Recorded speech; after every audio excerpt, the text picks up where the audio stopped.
जैसे ही अमृत का कलश महाराज दैत्य लेकर के भागे हैं, देवता देखते ही रह गए, देवता देखते ही रह गए। उसी समय दौड़े दौड़े देवता फिर वो तो नारायण भगवान के पास में पहुंचे। बोले भगवान अब क्या किया जाए? अमृत निकला, उसे तो दैत्य लेकर के भाग गए। उसी समय महाराज क्या हुआ है? उसी समय भगवान नारायण ने कहा चिंता मत करो, यदि वो 20 है तो हम 21 है, यदि वो 20 है तो हम 21 है, चिंता मत करो। उसी समय भगवान उस कलश को लिए झगड़ रहे हैं। बोले पहले मैं पान करूंगा, कोई कह रहा पहले मैं पान करूंगा। तो महाराज ऐसा ही हुआ है। जब तक भगवान पहुंच जाते हैं और जैसे ही भगवान को देखा तो महाराज दैत्य देखते ही रह जाते हैं, सब कुछ भूल जाते हैं। इधर जैसे ही भगवान ने कहा क्या बात है भैया क्यों झगड़ रहे हो? उसी समय दैत्य कहने लगे कुछ नहीं देवी जी, हम सब एक ही बाप के बेटे हैं। इस अमृत के लिए थोड़ा झगड़ा हो रहा है। कोई कह रहा है हम पहले पान करेंगे, कोई कह रहा हम पहले पान करेंगे। तो उसी समय दैत्यों ने कहा देवी जी ऐसा करो, क्यों ना आप ही इस अमृत का हमें पान करा दो। तो उसी समय भक्तों देखिए इसे कहते हैं छलिया, कब किसे छलने कोई पता नहीं है, कि तन की जाने मन की जाने और जाने चित्त की चोरी। और ऐसे प्रभु से का छिपी जबकि हाथ में जग की डोरी है, उनसे क्या छिपा है महाराज है? पहुंच गए मोहिनी का रूप धारण करके हैं। अब महाराज इधर देवता भी आ जाते हैं। जब तक देवता आए हैं तो महाराज उसी समय भगवान ने कहा ये कौन है? बोले ये भी हमारे भाई हैं। बोले इन्हें मत पिलाना, इन्हें मत पिलाना। तो उसी समय महाराज मोहिनी भगवान ने कहा एक काम करो, ऐसा करते हैं नीचे नीचे का गाढ़ा गाढ़ा अमृत हम आपको पिला देंगे, और जो पतला पतला है आप कहे तो थोड़ा थोड़ा इन्हें भी दे। तो इधर महाराज ऐसा ही भगवान ने किया है, भगवान ने ऐसा ही किया है। इधर महाराज भगवान ने क्या किया है? एक लाइन में देवता बैठे हैं और एक लाइन में दैत्य बैठे हैं। इधर मोहिनी भगवान अमृत को पिला रहे हैं और किस प्रकार से महाराज दैत्यों की तरफ मुस्कुराते जा रहे हैं और महाराज देवताओं को अमृत का पान करा रहे हैं। और देखिए दैत्यों की बुद्धि, अमृत भी कोई पतला और गाढ़ा होता है? देखिए इनकी बुद्धि को है? तो महाराज भगवान देवताओं को अमृत का पान करा रहे हैं और दैत्यों की तरफ मुस्कुराते जा रहे हैं। उसमें महाराज एक दैत्य बड़ा ही चतुर था। तो महाराज चंद्रमा के पास में आकर के देवताओं का स्वरूप बना करके बैठ जाता है और महाराज वो भी अमृत का पान कर लेता है। उसी समय जैसे ही उसने अमृत का पान किया तो देवताओं ने कहा ये देवता नहीं, ये नकली देवता है। उसी समय भक्तों भगवान ने क्या किया है? अपने चक्र से उसके सर के धड़ से अलग किया है और जैसे ही सर धड़ से अलग हुआ है महाराज, अब वो अमृत तो पी चुका है महाराज, तो अमर हो गया। तो इधर महाराज क्या हुआ है? उसी को राहु और केतु के नाम से जाना जाता है। उसी को दो भागों में बटा है महाराज, राहु और केतु के नाम से जाना जाता है। बोले भगवान की। इधर महाराज जैसे ही दैत्यों को पता चलता है तो भगवान वह से अंतर्ध्यान हो जाते हैं। उसी समय दैत्यों ने कहा भगवान ये क्या हुआ है? बोले ये कोई और नहीं स्वयं विष्णु था, छल गया, कर गया चालाकी है, तुमने उन्हें छला और उन्हें तुम्हें छल लिया है।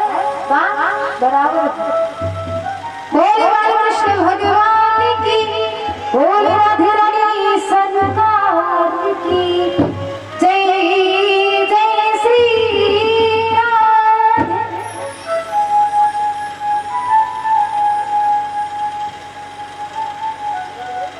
तो आई भक्तों तो लाइन का भजन सभी लोग बोलेंगे बड़े ही भाव से।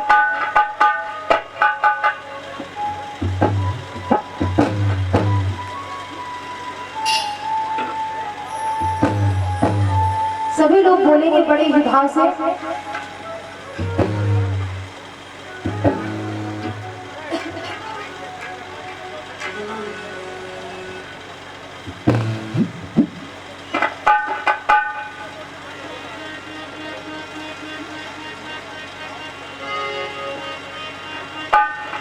भूमि प्रभु के नाम की, भूमि प्रभु के नाम की, सबको पिला के पी,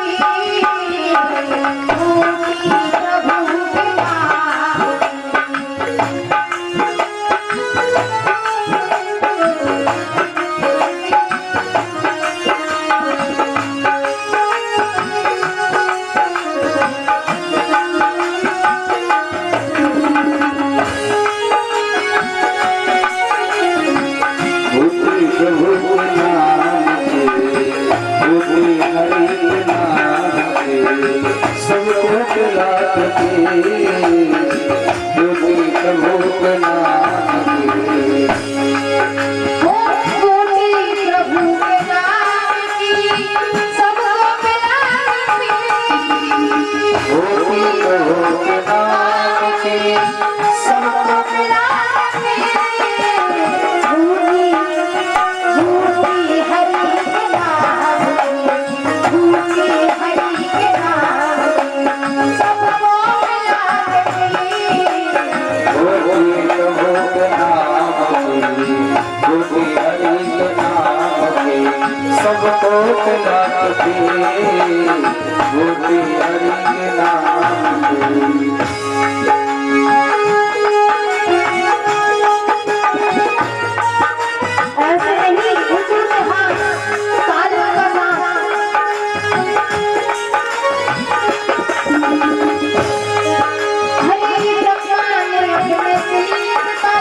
हरि के नाम के सबको प्रभु के नाम के सबको पिलाते हरि के नाम के भूमि हरि के नाम के सबको पिलाते भूमि प्रभु के नाम के सबको पिलाते भूमि हरि के नाम बोल कृष्ण भगवान की, बोल राधे रानी सरकार की, बोली भागवत महापुराण की जय जय श्री राधे। इधर महाराज श्री सुखदेव जी समझाते हैं कि हे उत्तरानंद राजा परीक्षित, कि हे उत्तरानंद राजा परीक्षित, महाराज जब ब्रह्मा जी ने सृष्टि चलाने के लिए, जब ब्रह्मा जी ने सृष्टि चलाने के लिए सोचा तो महाराज तो उन्होंने विष्णु की नाभि से महाराज कमल, कमल से ब्रह्मा, ब्रह्मा से महाराज स्वयं मनु और सतरूपा उत्पन्न हुए। इन्हीं के महाराज दो पुत्र हुए हैं, उत्तानपाद और प्रिय और 13 बेटियां जो महाराज शुक्राचार्य को ब्याही है। इधर महाराज ये जो उत्तानपाद है, उत्तानपाद महाराज इनके यहाँ कोई संतान, महाराज उत्तानपाद के यहाँ कोई संतान नहीं है महाराज।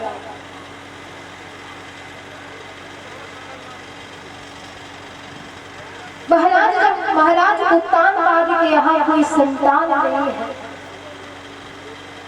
तो महाराज रानी बड़ा ही परेशान है। कहते महाराज पिता को लगे ना लगे, लेकिन माँ को बहुत अफसोस होता है कि मेरे आंगन में कोई बालक नहीं। और महाराज जिस आंगन में बालक होता है, जिस आंगन में बालक होता है महाराज, उस घर की रौनक ही कुछ अलग होती है। उस घर की रौनक ही महाराज कुछ अलग होती है। इधर महाराज उत्तानपाद के यहाँ कोई संतान नहीं है। रानी बड़ा ही परेशान है, रानी बड़ी ही परेशान है, कह रही है महाराज क्या किया जाए। उसी समय महाराज बांदी को भेजते हैं और कहते हैं महाराज से कह देना कि आपको रानी ने बुलाया। इधर महाराज जैसे ही महाराज उत्तानपाद आते हैं तो जैसे ही रानी सुनीति को महाराज उत्तानपाद ने रोते हुए देखा है तो महाराज उत्तानपाद ने कहा रानी भला ऐसी कौन सी बात है जो आज आपकी आंखों में अश्रु, आपकी आंखों में अश्रु क्या बात है? किसी ने आपको गलत बोला या मेरे से कोई गलती हो गई? तो उसी समय महाराज रानी सुनीति कहने लगी महाराज मुझे किसी ने कुछ गलत नहीं बोला है, ना ही आपसे कोई गलती हुई है। महाराज मुझे सिर्फ कष्ट एक ही बात का है कि महाराज अपने यहाँ कोई संतान नहीं है। आपको लोग निर्वंशिया कहते हैं, मुझे लोग बाज कहते हैं। और महाराज आपने समाज में भी देखा होगा जिस माँ के यहाँ कोई बालक नहीं है, पसंद नहीं करते हैं? क्या ऐसा होता है? ऐसा कुछ नहीं होता है महाराज। कहते हैं संतान भगवान उसी को देता है जो भगवान का ऋणी होता है, जो भगवान का ऋणी होता है। और जो भगवान का ऋणी नहीं होता है अक्सर उन्हीं के यहाँ कोई संतान नहीं होती है। और महाराज ऐसे लोग बहुत ही कम होते हैं जो भगवान के ऋणी ना है। इधर महाराज रानी सुनीति कहने लगी, स्वामी एक काम कीजिए कि आप अपना दूसरा विवाह कर लीजिए, आप दूसरा विवाह कर लीजिए। तो उसी समय महाराज उत्तानपाद ने कहा, रानी मुझे लग रहा है तुम्हारी बुद्धि खराब हो गई है, मुझे लग रहा है तुम्हारी बुद्धि खराब हो गई है। यदि मैंने दूसरा विवाह कर लिया तो तुम्हारी खयाली हो जाएगी। महाराज उत्तानपाद कहने लगे कि है मौत बुरी लेकिन अच्छी, जो एक बार ही आती है, पर सौत मौत से बहुत बुरी खाती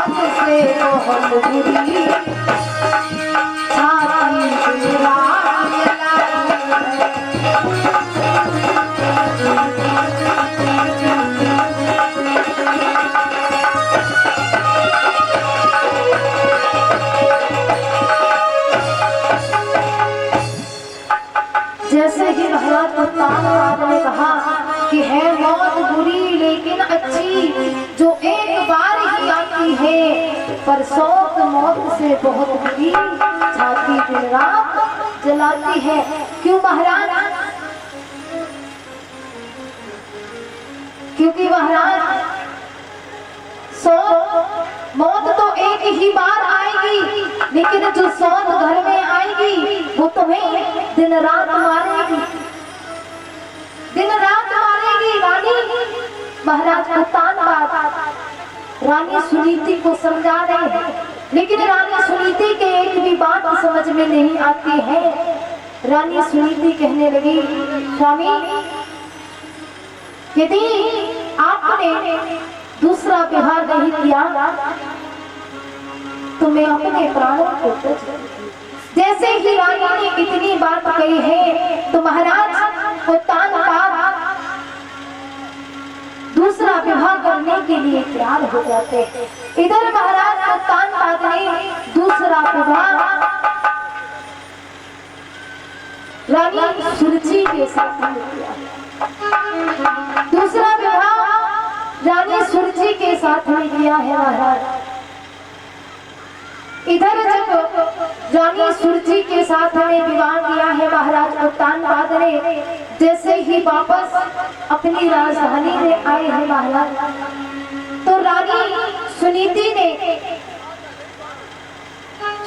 ने महाराज एक बांदी को भेजा है, कहा मेरी छोटी बहन को सम्मान के साथ में लेकर के आओ।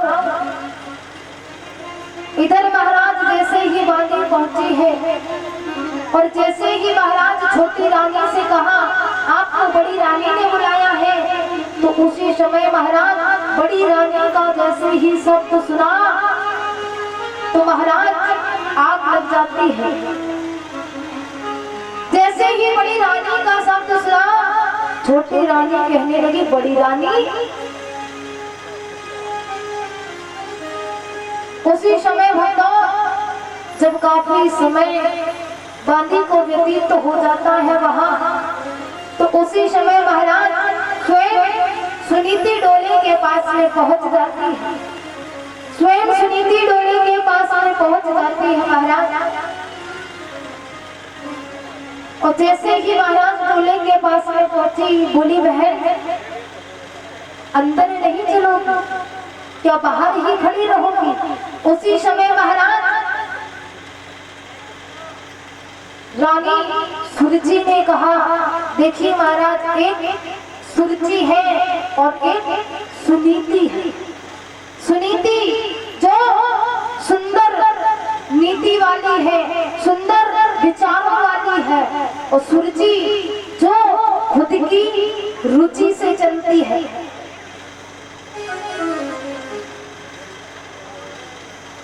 और ये हमारे बड़े भाई साहब तिलक सिंह भैंसई से 101 रुपए से सम्मानित कर रहे हैं। भगवान से कामनाएं करेंगे, भगवान इनके धन के भंडारे भरे रहे, राधा रानी मनोकामना को पूर्ण करती रहे। यूं ही हमारे भैया के हाथ दान की ओर बढ़ते रहे और यूं ही हमारे भैया का परिवार हंसता मुस्कुराता रहे। यही हमारी आशा और आकांक्षा है। बोले बाल कृष्ण भगवान की। इधर महाराज उत्तान बात को सुरजी ने बुलाया है। बोले महाराज आपने पहले नहीं बताया, आपकी आपकी दूसरी साथी है ये है। उसी समय महाराज रानी कहने लगी, महाराज अब एक ही काम कीजिए कि हमारी डोली हमारे पीहर में भिजवा दीजिए। तो उसी समय महाराज उत्तानपाद ने कहा, रानी मैंने तुम्हें नाना भांति से समझाया था कि सौ बहुत बुरी होती है, तुम्हारे कारण आज मुझे ये दिन देखने को मिल रहा है। यदि तुमने हमारी बात मान ली होती तो ना ही तुम आज पछताती और ना ही मुझे पछताना पड़ता। आज महाराज जब रानी बार बार कहती है तो महाराज उत्तानपाद से सुरजी बोली है, महाराज एक ही शर्त पर मैं डोले से नीचे उतरूंगी कि जब हमारी आपकी जो बड़ी बहन है, बड़ी रानी है, वो इस घर में ना रहे तो मैं इस घर में रह सकती हूँ। उसी समय महाराज जैसे ही सुरजी के वचनों को सुना है तो राजा की आंखों से अश्रु की धारा बहने लगती है। सुरजी ने कहा, महाराज इसे एक झोपड़ी बनवा दीजिए खेतों में, कागाओं को उड़ाया करेगी और जो की रोटी इसे खाने को दी जाए तो ही मैं इस घर में रहूंगी।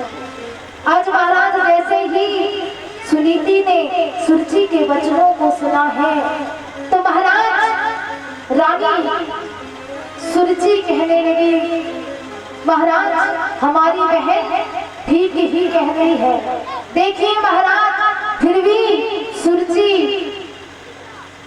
सुरजी ने क्या कहा, हमारी बहन ठीक ही कह रही है, हमारी बहन ठीक ही कह रही है। उसी समय महाराज सुनीति बहनों से निकल जाती है और महाराज देखिए जो रानी बहनों में रहा करती थी है, हजारों भोजन पकवान रखे रहते हैं महाराज पान करने के लिए है, और आज उस रानी को खाने के लिए क्या जौ की रोटी है। और जो महलों में रहता था आज झोपड़ी में रह रही है। जिसने कभी कोई काम नहीं किया हो वो आज खेतों में काम कर रही है। इसी को महाराज समय कहते हैं कि समय चाहे राजा को रंग बना दे और समय चाहे रंग को राजा बना दे। कहते हैं महाराज समय बड़ा ही बलवान होता है। इधर महाराज रानी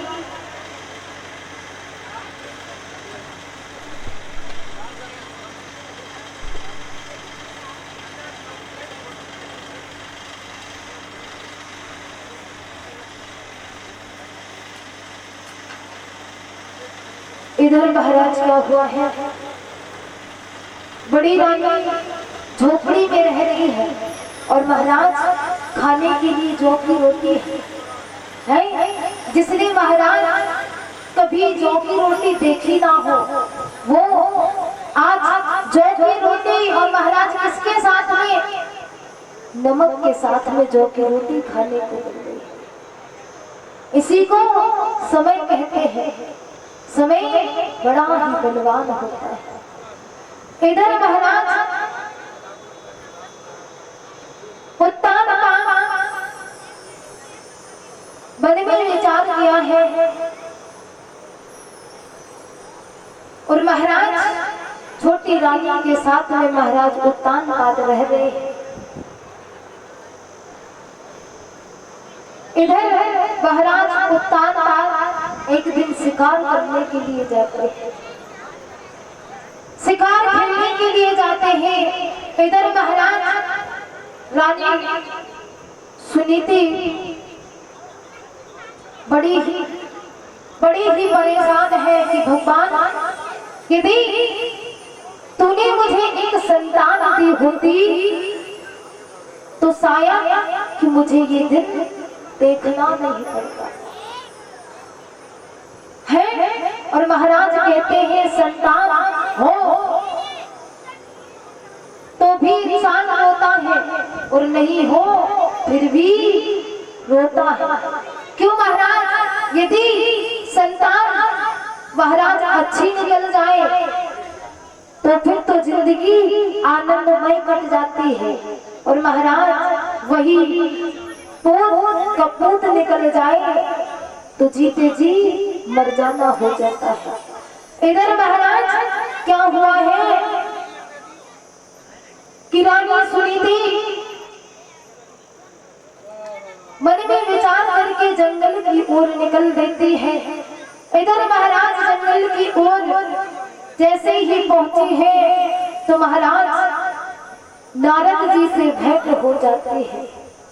जब नारद जी से भेंट हुई है तो नारद जी ने कहा बेटी इस जंगल में तुम क्या कर रही हो। उसी समय भक्तों रानी सुनीति ने जवाब दिया महाराज हम यहाँ मरने के लिए आए।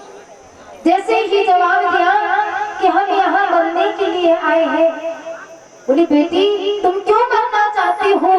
तो उसी समय महाराज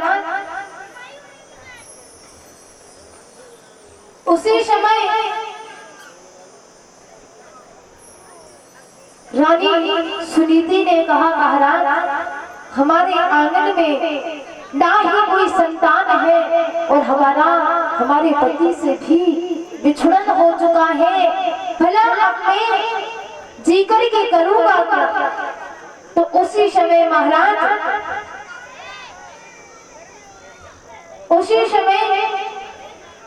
नारद जी ने कहा बेटी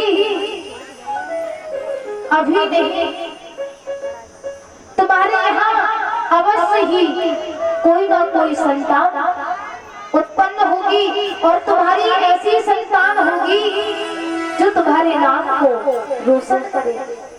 इधर महाराज जैसे ही इतनी बात कही है, जैसे ही इतनी बात कही है महाराज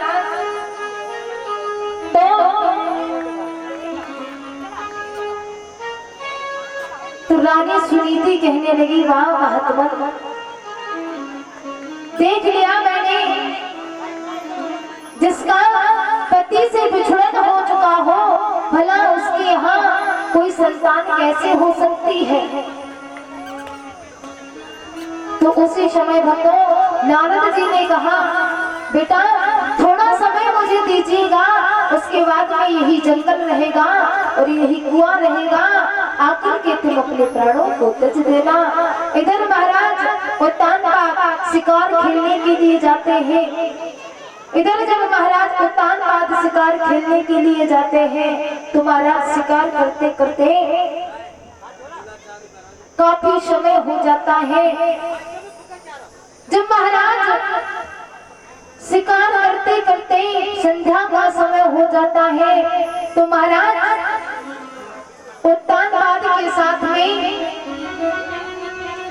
जो साथी गए थे वो महाराज वापस आ जाते हैं। और जैसे ही महाराज वापस आते हैं तो रानी ने कहा, महाराज कहाँ रह गए? बोले, महाराज बहुत आगे निकल गए हैं, इसलिए हम वापस आ गए। इधर महाराज जब तक क्या हुआ है, महाराज जब काफी समय हो जाता है तो रानी को नींद आ जाती है और रानी सो जाती है। इधर जब महाराज उत्तान पाद वापस आते हैं महाराज, तो जैसे ही महाराज उत्तान पाद ने दरवाजे पर आवाज लगाई है तो महाराज रानी ने कोई जवाब नहीं दिया है, क्योंकि महाराज रानी सो गई थी। इधर जब तक महाराज उत्तान पाद को बड़ी रानी की याद आ जाती है, इधर महाराज उत्तान पाद बड़ी रानी की कुटिया पर पहुंचे हैं।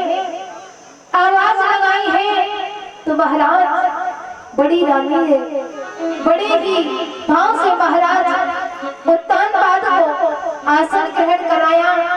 धीरे धीरे महाराज समय व्यतीत हुआ है और जैसे ही महाराज सुबह के 4 बजे हैं तो महाराज उत्तान पाद ने कहा, रानी अब मुझे यहाँ से जाने दीजिए। इधर महाराज उत्तान पाद जैसे ही छोटी रानी के महलों की ओर पहुंचे हैं तो महाराज जैसे ही छोटी रानी के महलों की ओर पहुंचे हैं महाराज, तो छोटी रानी दरवाजे पर खड़ी है। छोटी रानी दरवाजे पर खड़ी है महाराज, और कहाँ गए थे? मुझे पता है तुम आज हमारी सौत के यहाँ गए थे। और जैसे ही इतनी बात सुनी तो महाराज उत्तान पाद ने कहा, यदि आज शांत रह गया तो उसे शक हो जाएगा। तो उसी समय महाराज उत्तान पाद चिल्ला करके बोले हैं, रानी ये ले तलवार, जाओ मार दे उसे। और जैसे ही इतनी बात आई है तो रानी कहने लगी, स्वामी मैं तो वैसे ही कह रही थी। इधर महाराज उसी रात में दोनों रानियां गर्भ धारण करती हैं। धीरे धीरे समय व्यतीत हुआ है, धीरे धीरे समय व्यतीत हुआ है महाराज। समय अनुसार दोनों रानियों ने बड़े ही सुंदर सुंदर बालकों को जन्म दिया है। इधर महाराज उत्तान पाद को जब पता चलता है कि हमारे आंगन में बालक ने जन्म लिया है तो महाराज बड़े ही खुश हैं। इधर मैया सुनीति भी बड़ी ही खुश है। और देखिए महाराज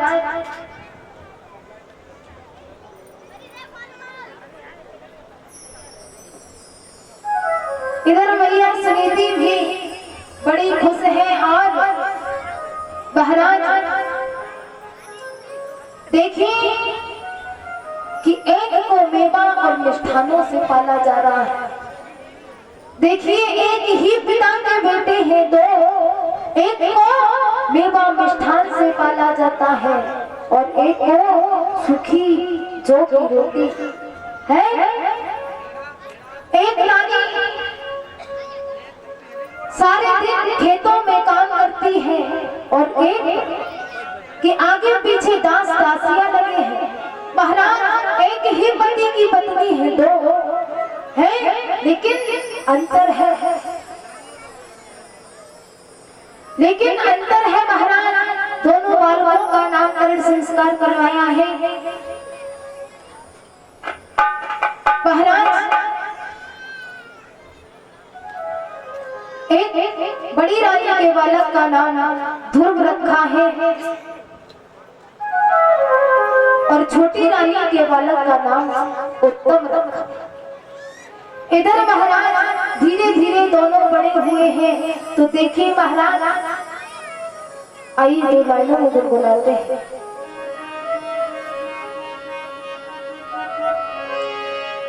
हरी एक वृक्ष की दो डाली, पर किस्मत जुदा जुदा है। एक डाली जाए हवन में, एक से जल रही आग। एक डाली जाए हवन में, एक से जल रही आग।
सरकार की।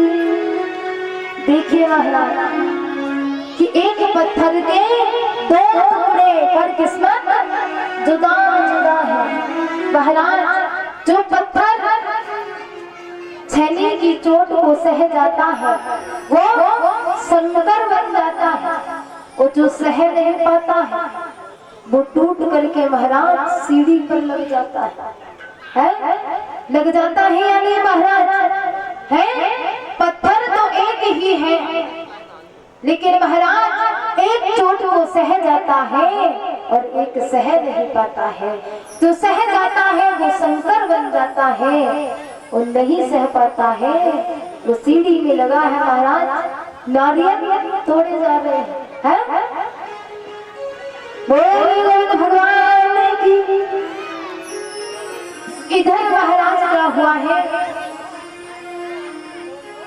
दोनों बालकों का लालन पालन हो रहा है। धीरे धीरे दोनों बालक थोड़े बड़े हुए हैं।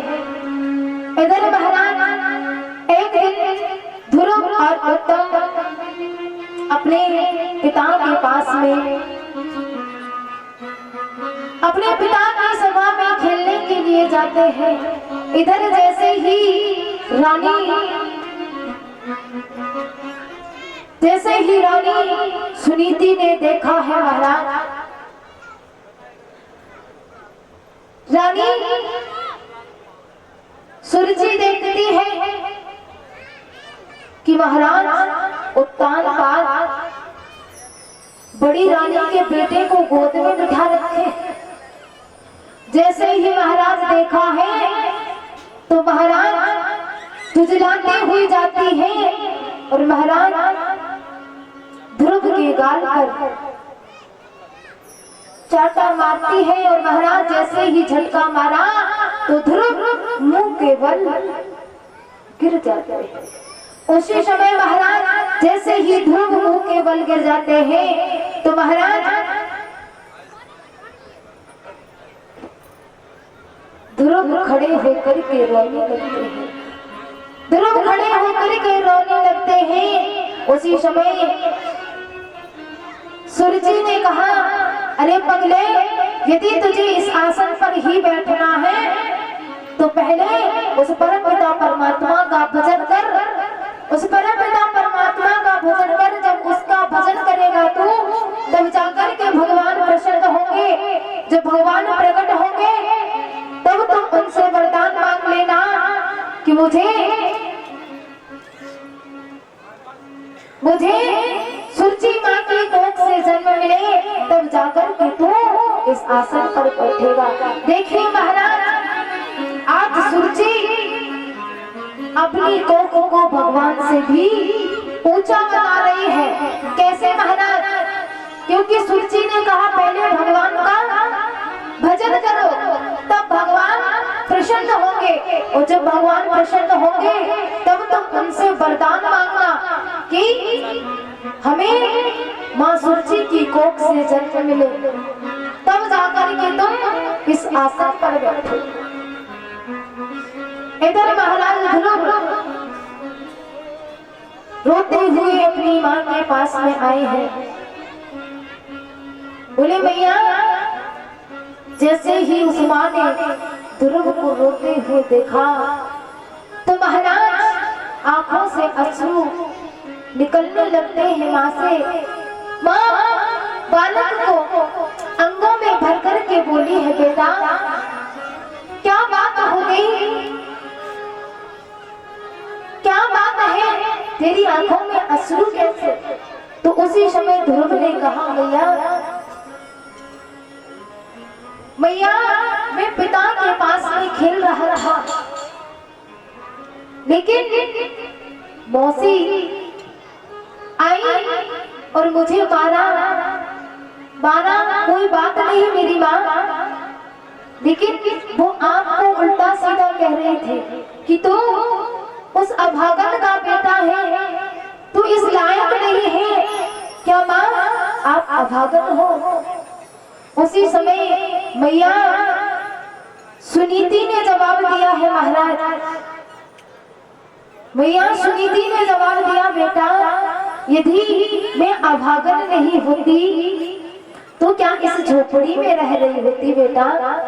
मौसी ने ठीक ही तो कहा, लेकिन परीक्षक जी देखिए वो माँ सुनीति है और आज की माताएं देख लो आज की माताएं देख लो बच्चों में विष घोलती जा रही है। कैसा महाराज कि ताई के पास मत जाना है, तुम्हारे ताऊ ने तुम्हारी ताई ने मेरे साथ बहुत गलत किया है, लेकिन किया कुछ नहीं, लेकिन बच्चों में विष घोल गई है। लेकिन मेरी माँ एक बात याद रखना, आप तो आज हो और कल जब तुम इस संसार को छोड़ के चली जाओगी तो उनका साथ देने कौन आएगा है? फिर कौन आएगा? मेरी माँ बच्चों में दरार मत डालो है। आप जैसे रह रहे हो वैसे रहो, लेकिन कम से कम अपने बच्चों को तो एक साथ संगठित रहने दो है। बच्चों को एक साथ संगठित रहने दो। लेकिन मेरी माँ पहले से ही कहने लगती है बेटा वहां मत जाना है, तुम्हारी ताई बहुत बेकार है, तुम्हारे ताऊ बहुत बेकार है। ऐसा ऐसा बोलती है माताएं। जब बच्चों में बचपन से ही विष घोल दोगे आप तो क्या वो परिवार में संगठित रहे नहीं रहेंगे। लेकिन एक बात याद रखना मेरी माँ, यदि संगठित हो कहते हैं यदि एक झाड़ू से झाड़ू लगाओगी तो पूरा आंगन साफ हो जाएगा, और एक सीख से झाड़ू लगाओगी तो कचरा बन के बिखर जाएगा बाहर। तो कचरा बन के टूट जाएगी वो सीख, और तुम्हारा आंगन साफ नहीं बल्कि गंदा और हो जाएगा।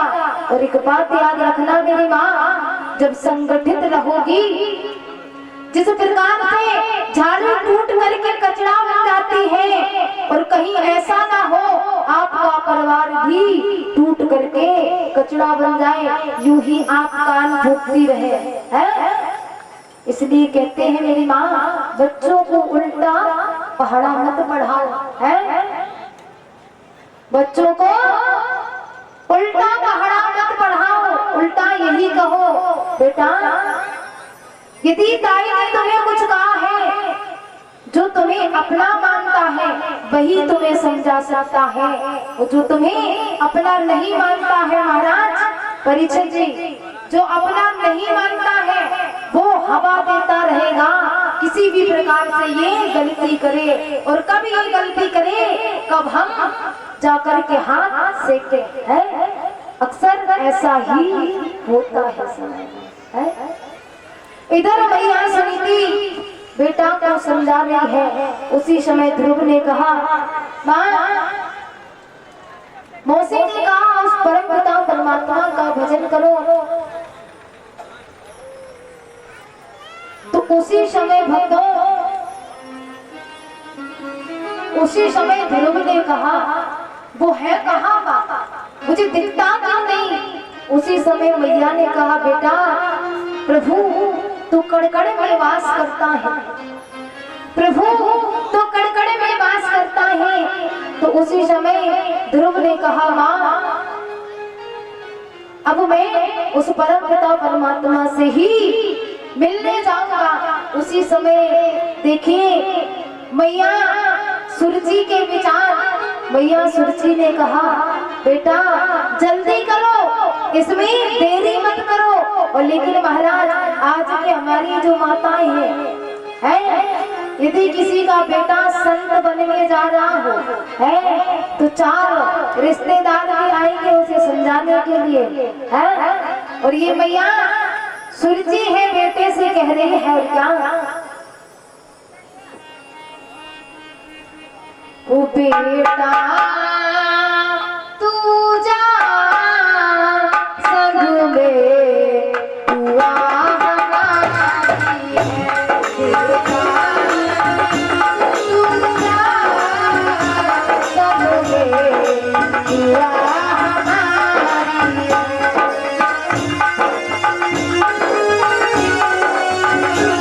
है।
तो कहीं तुम्हें जाने में मुश्किल ना हो जाए। और मैया कह रही है वो तुमको जाना है, प्रभु को पाना है।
सुनीति कह रही है बेटा जाओ।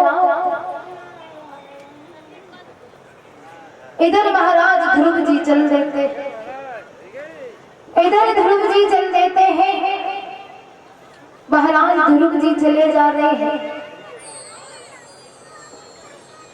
भगवान को खोजने के लिए ध्रुव जी निकल पड़े हैं। और रास्ते में महाराज नारद जी का मिलना हो जाता है। जब रास्ते में नारद जी मिल जाते हैं और इसी बीच में हमारी कमेटी के सभी भाई एक एक पीताम्बर और 101 रुपए से सभी भाई सम्मानित कर रहे हैं। भगवान से कामनाएं करेंगे, भगवान हमारे भाइयों के धन के भंडारे भरे रहे, राधा रानी मनोकामना को पूर्ण करती रहे, यूं ही हमारे भाइयों के हाथ दान की ओर बढ़ते रहे और यूं ही हमारे भैया हंसते मुस्कुराते रहे। ये हमारी आशा और आकांक्षा है। ऐसे दान भी महापुरुषों के लिए तालियां बजा दिया करो। है कृष्ण भगवान की। इधर महाराज ध्रुव जी की नारद जी से जब होती है तो नारद ने कहा बेटा कहाँ जा रहे हो। जैसे ही नारद जी ने कहा बेटा कहाँ जा रहे हो, उसी समय ध्रुव ने कहा महाराज क्या बताऊं, उस परम पिता परमात्मा को खोजने के लिए जा रहा हूं, लेकिन यहाँ किसी से पता पूछो कोई बताता ही नहीं, कोई बताता ही नहीं है। उसी समय ध्रुव जी ने कहा प्रभु और क्या बोले।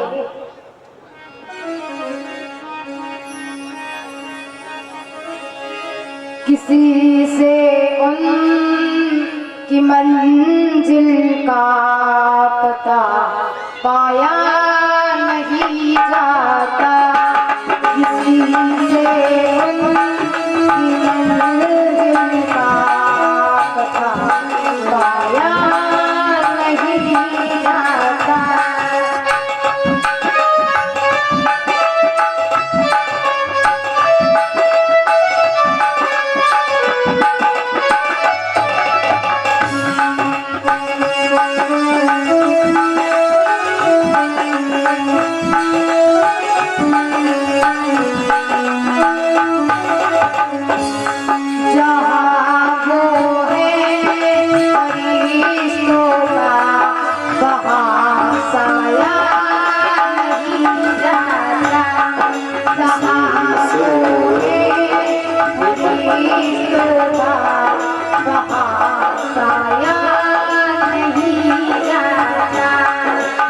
से उनकी मंजिल का पता पाया नहीं जाना, किसी से उनकी मंजिल का पता पाया नहीं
जाना।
किसी से उनकी मंजिल का पता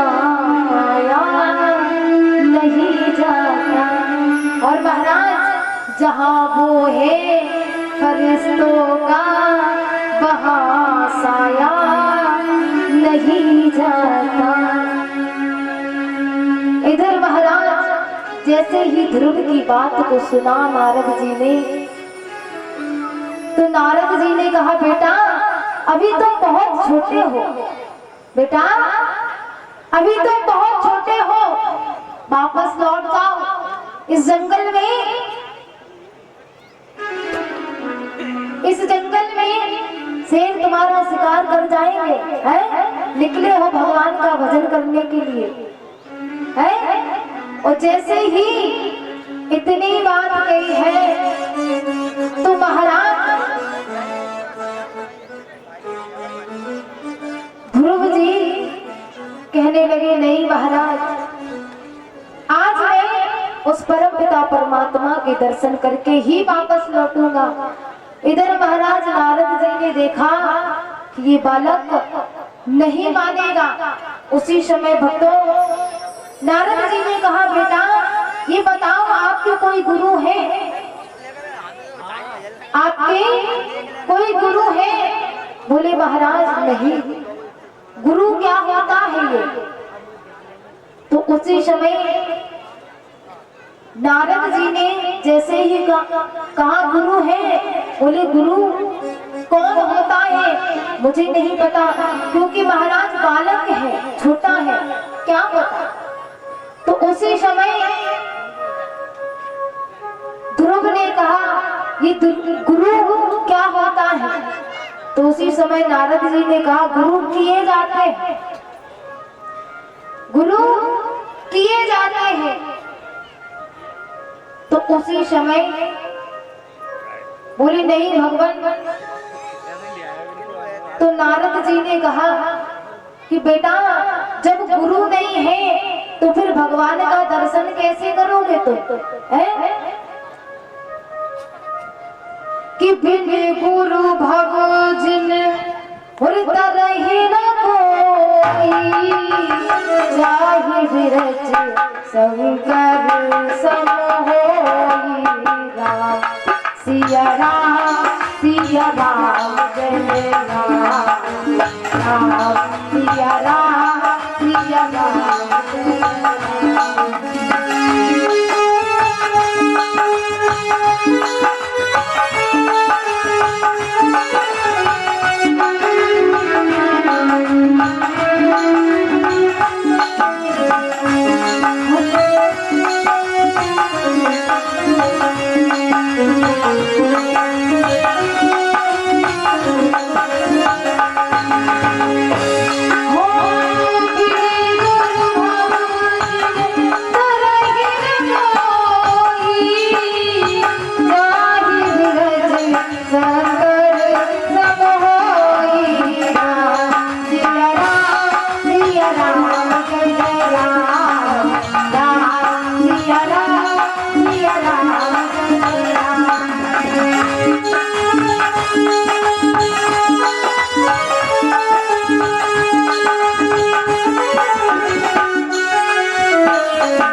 जैसे ही नारद जी ने कहा, बेटा कि बिन गुरु भवजिन तरै न कोई, और चाहि बिरज संघर्ष। बिना गुरु के कोई नहीं करता है, और तुम बिना गुरु के उस परम पिता परमात्मा के दर्शन करने जा रहे हैं। तो उसी समय ध्रुव जी ने कहा, भगवान बताइए अब क्या किया जाए? तो उसी समय महाराज, उसी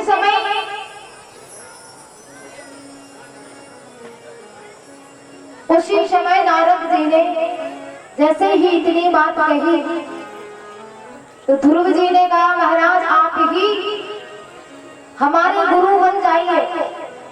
नारद जी ने कहा, बाजी वाह, जो बोले वही कुंडी खोले हैं। इधर महाराज ध्रुव जी ने नारद जी को अपना गुरु बनाया है, और नारद जी ने ध्रुव जी को 12 मंत्र दिया है। ओम नमो भगवते वासुदेवाय नमः। ओम नमो भगवते वासुदेवाय। जैसे ही मंत्र दिया, इधर महाराज ध्रुव से कहा, बेटा इस मंत्र का उच्चारण करना, और जब वह परम पिता परमात्मा तुम्हारे सामने आएंगे तो तुम उनके पहचानोगे कैसे? तो उसी समय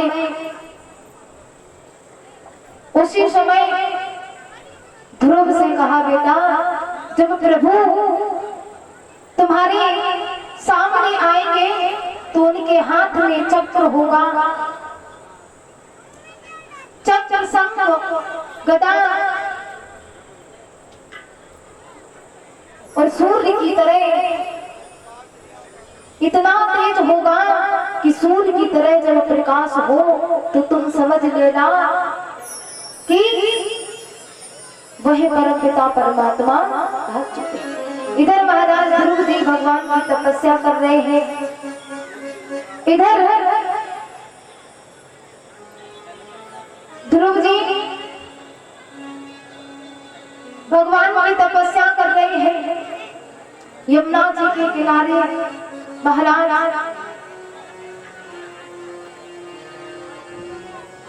इधर जब महाराज निराहार ध्रुव जी भगवान की तपस्या करते हैं, महाराज तो सारा ब्रह्मांड हिलने लगता है। जब सारा ब्रह्मांड हिलने लगता है तो महाराज क्या हुआ है, जब सारा ब्रह्मांड हिलने लगा तो विष्णु भगवान ने कहा, नारद क्या बात है, ये कंपन कैसा हो रहा है। उसी समय नारद जी ने कहा, भगवान आपका भक्त तपस्या कर रहा है। उसी समय भक्तों जैसे ही भगवान ने सुना मेरा भक्त तपस्या कर रहा है, उसी की तेज से ये कंपन हो रहा है, तो उसी समय भगवान ने कहा कितना बड़ा है। तो उसी समय नारद जी ने कहा, महाराज 5 वर्ष का बालक है, आपकी तपस्या कर रहा है। उसी समय महाराज जैसे ही भगवान ने सुना तो भक्तों भगवान उसी समय उसी क्षण वहां से चल देते हैं, उसी समय चल देते हैं। इधर महाराज ध्रुव जी के पास में पहुंचे हैं, ध्रुव जी के पास में पहुंचे हैं, शंख चक्र गदा लिए प्रभु सामने विराजमान है, लेकिन ध्रुव जी इतना तपस्या में लीन है कि नेत्र नहीं खोल रहे हैं, क्योंकि महाराज ध्रुव जी के हृदय में प्रभु की वह मूर्त विराजमान है जो नारद जी ने बताई थी। तो महाराज भगवान ने कहा ये ऐसे नहीं सुनेगा। उसी समय भक्तों भगवान ने ध्रुव के हृदय से उस तस्वीर को जब खींचा है तो महाराज ध्रुव जी हाय पिता कह करके जमीन पर गिर पड़ते हैं। इधर महाराज भगवान ने गिरने नहीं दिया और अपने हृदय से लगा लिया है ध्रुव को। आज ध्रुव को जैसे ही हृदय से लगाया है, जैसे ही हृदय से लगाया, बोले पिता आप आ गए। उसी समय ध्रुव ने जवाब दिया, बारे पिता आने में बड़ी देरी लगा दी है। तो उसी समय भगवान ने कहा, बेटा माफ करना, आने में देरी तो हो गई है। जैसे ही भगवान ने कहा, बेटा मैं तुमसे बहुत प्रसन्न हूँ, मैं तुमसे बहुत प्रसन्न हूँ। तो उसी समय ध्रुव जी कहने लगे, पिताजी आप प्रसन्न हो, माँ को जौ की रोटी खाने को मिल रही है और आप हमारे शास्त्री जी का आगमन हो गया है। आगे की कथा शास्त्री जी के मुखारविंद से रसपान करेंगे। आगे बड़ी ही सुंदर सी कथा है। बोले बाल कृष्ण भगवान की, बोले राधे रानी सरकार की, बोले भागवत महा